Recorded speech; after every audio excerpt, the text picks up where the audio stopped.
జనరల్గా అందరు support jobs అంటే కాలింగ్స్ ఇవి అనుకుంటారు.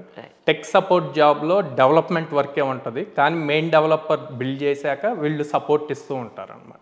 అట్లా స్కిల్ నేర్చుకొని వాళ్ళు 1.5 year ఎక్స్పీరియన్స్ వచ్చాక డెవలపర్ పొజిషన్కి షిఫ్ట్ అవ్వచ్చు. ఇది non IT to IT. And other IT వాళ్ళు ఉంటారు, కంప్యూటర్స్ బ్యాక్గ్రౌండ్ వాళ్ళు. ఈ కంప్యూటర్స్ బ్యాక్గ్రౌండ్ వాళ్ళకి పైథాన్ ఫుల్ స్టాక్ ఉంటుంది, జావా ఫుల్ స్టాక్ ఉంటుంది, and then data analyst, data science courses ఉంటాయి. ఇప్పుడు డేటా సైన్స్ బాగా బూమ్ ఉందండి. అందరూ డేటా సైన్స్ బ్రాంచెస్ కూడా వచ్చాయి కాలేజీలో.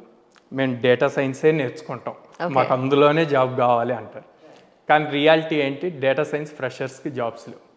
అయ్యో, 1 lakhలో 2-3 మెంబర్స్కి వస్తుంది జాబ్, మరి మిగిలిన వాళ్ళ పరిస్థితి అది. సో నేను అది రియాలిటీ కౌన్సిలింగ్ ఇస్తాం. సో అప్పుడు కూడా వాళ్ళు స్ట్రిక్ట్గా లేదు సార్ ఎంత టైం అయినా పర్లేదు మేము నేర్చుకుంటాము అంటే ఇంక డేటా సైన్స్ సైడ్ లేదు. నేనేమంటా అంటే యాజ్ ఎ ఫ్రెషర్గా ఫస్ట్ కెరీర్ స్టార్ట్ చేయండి, ఎక్కువ డేస్ గ్యాప్ ఉండకూడదు. కెరీర్ స్టార్ట్ చేసుకుంటే 1 year 2 years ఎక్స్పీరియన్స్ తర్వాత డొమైన్ షిఫ్ట్ అవటం ఈజీ ఎక్స్పీరియన్స్ బేస్ మీద. అట్లా కాకుండా స్టార్టింగే మాకు ఇదే కావాలి ఇదే రావాలి అంటే లేట్ అవుద్ది, అందరికీ వస్తుంది అని గ్యారంటీ లేదు. సో ఫ్రెషర్స్కి ఏది నేర్చుకుంటే తొందరగా జాబ్లోకి ఎంట్రీ అయ్యారు? ప్రెజెంట్ ఫుల్ స్టాక్ బాగా ఉన్నాయండి openings, Java full stock, Python full stock, react, ఇట్లాగా ప్రోగ్రామింగ్ సైడ్. సో ఒకవేళ డేటా సైన్స్ అన్నారనుకోండి, అట్లీస్ట్ డేటా అనలిస్ట్ ట్రై చేయమంట, అవి ఓపెనింగ్స్ ఉంటాయి ఫ్రెషర్స్కి. కానీ మ్యాథ్స్ సైన్స్ లేకుండా చదువుకునే పిల్లలు ఉన్నారు ఇప్పటికీ.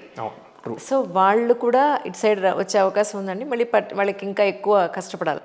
నార్మల్ ప్రోగ్రామింగ్కి మ్యాథ్స్ అవి లేకుండా కూడా నేర్చేసుకోవచ్చు అండి.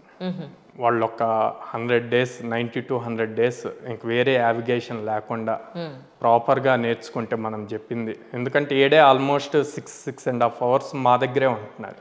ఆ ఇచ్చిన వర్క్స్ కంప్లీట్ చేస్తూ అసైన్మెంట్స్ అవి చేస్తే కనుక వాళ్ళకి అది సరిపోతుంది.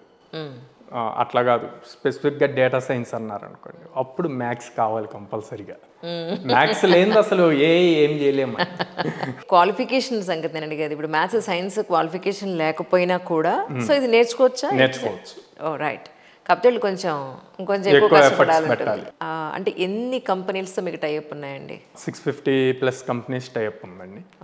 All 3 Hyderabad, Bengaluru and Chennai. అంటే ఇందులో చాలా సాఫ్ట్వేర్ ఇవి ఉన్నాయి కదా, కానీ ఓన్లీ మీరు చెప్పిన ఓన్లీ 4 types ఆఫ్ కేటగిరీసే ఉన్నాయి, కోర్సెసే ఉన్నాయి. సో మిగతా వాటి పరిస్థితి ఏంటండి? అంటే ఒక ఫ్రెషర్కి జాబ్ రావడానికి సింపుల్ అండి. 100 ఓపెనింగ్స్ ఉన్నాయి అనుకోండి, 100లో 65 to 70 జావా మీద ఉంటాయి, ఈ స్టాట్స్ అనమాట. తర్వాత ఒక 10 to 15 వచ్చేసి పైథాన్ మీద ఉంటాయి.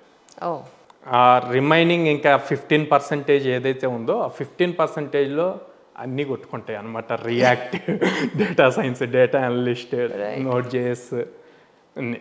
సో మనం టెస్టింగ్ ఉంటుంది, అందుకని ఇది మేజర్ కాబట్టి దీని మీద ఎక్కువ ఫోకస్ చేసాం. ఇప్పుడు ఎక్కువ మందికి మనం వాళ్ళ కెరీర్ స్టార్ట్ చేయడానికి హెల్ప్ చేసిన వాళ్ళం అవుతాం కదా.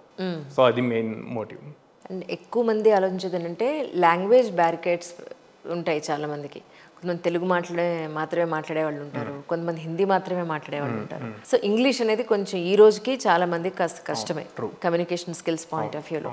ఇది నేర్చుకుంటే పర్వాలేదా? కమ్యూనికేషన్స్ ఎంతవరకు ఉండాల్సిన అవసరం ఉంది అంటే ఏం చెప్తారు? కమ్యూనికేషన్ అన్నది ఇంపార్టెంట్ అండి, అదైతే కంపల్సరీ కావాలి. ఎందుకంటే ఇప్పుడు మన రీజియన్ కాబట్టి మనం తెలుగులో మాట్లాడతాం, అదర్ స్టేట్ వాళ్ళతో మాట్లాడాలంటే ఆబ్వియస్ ఇంగ్లీష్ యూజ్ చేయాలి. అండ్ టీమ్ మీటింగ్స్ అన్నీ ఇంగ్లీష్లోనే జరుగుతాయి. సో అందుకనే మనం కమ్యూనికేషన్ క్లాసెస్ కూడా నేర్పిస్తాం.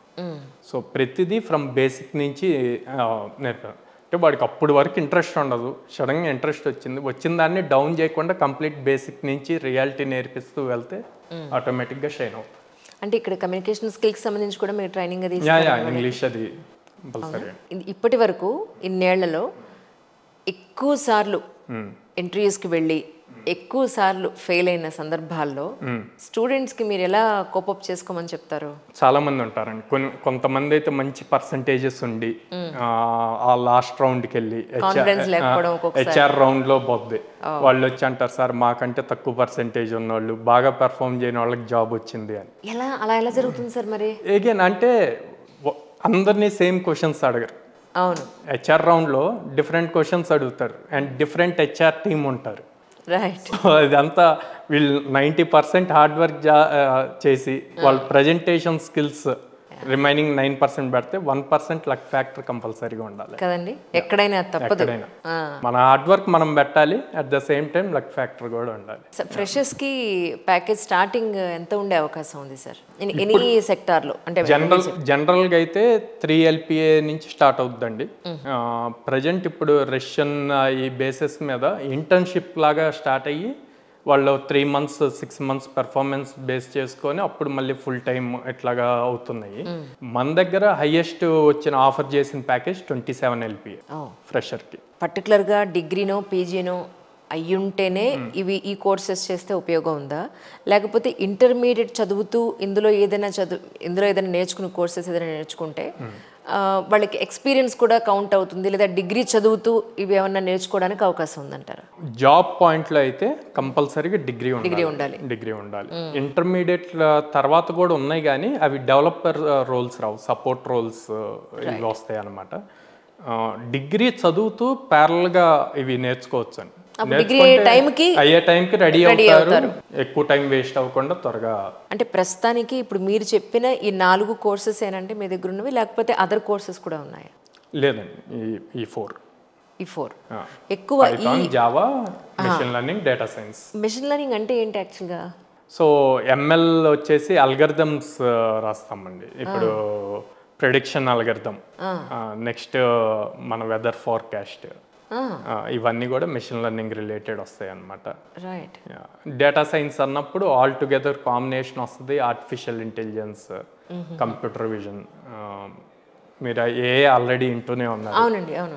కంప్యూటర్ విజన్ అన్నప్పుడు automatic face recognition, face unlocking mobiles, ఇవన్నీ వస్తాయి అన్నమాట. అయితే ఇప్పుడు ఇన్స్టాగ్రామ్లో రీల్స్ షార్ట్స్ పెడుతుంటారు కదా, మీ ఫోన్లో సెట్టింగ్స్ చేసుకోండి మీకు సేఫ్టీ ఉండవు అని చెప్పి వాళ్ళందరూ ఇవి నేర్చుకుని ఉంటారు నేను అనుకోవడం కొద్దో గొప్ప. ఇవన్నీ అంత వాటికి వరకు అవసరం లేదు, అవి బిల్డ్ చేయాలి అంటే కావాలి, సెట్టింగ్స్ చేంజ్కి అవసరం లేదు.